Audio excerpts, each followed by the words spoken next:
G'day, Shane King here from Harcourts, and we're back with Andrew Patterson from Aussie Wide Financial Services.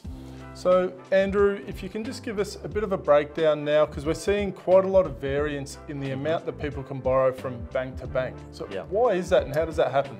Yeah, look, thank you, Shane. Thank you again for the opportunity. Look, I think the biggest thing is understanding that, there's, say, 50 odd banks in Australia, and every single one of them has a slightly different policy around how they might treat variance in income, so whether it's like casual income, overtime, allowances for self-employed people, how they treat company profits and so forth. So, one lender is only going to give you their policy and your borrowing capacity based on how that fits.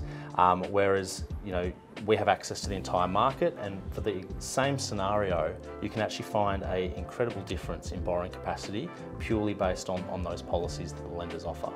So obviously that changing borrowing capacity is not just the interest rate that they charge, it's that criteria that you speak about. So what sort of variance can we see? Are we talking being able to borrow 10, 20 grand more, $100,000 more?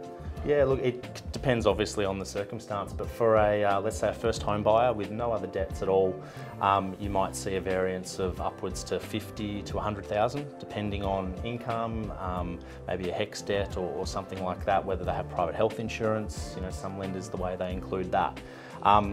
That's probably a more straightforward scenario. When we go to a scenario where you might have a property investor with a bit of an extended portfolio, the variance can be hundreds of thousands of dollars with the exact same income, exact same expenses and liabilities, purely because of the way the lenders do treat the new debt and existing debts. And obviously if they need to value multiple properties, then that variance as well. Absolutely, and valuations is another area where we see a huge variance. The exact same property, again, might have hundreds of thousands of dollars difference based on the valuation method and how a bank looks at that property.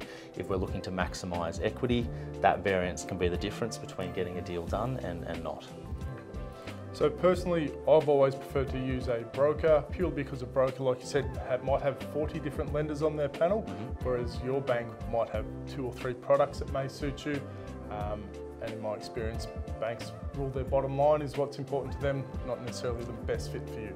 Yeah, exactly. Look, I would obviously agree. A broker's role is to take the customer scenario, understand the needs and objectives, and basically find the best solution.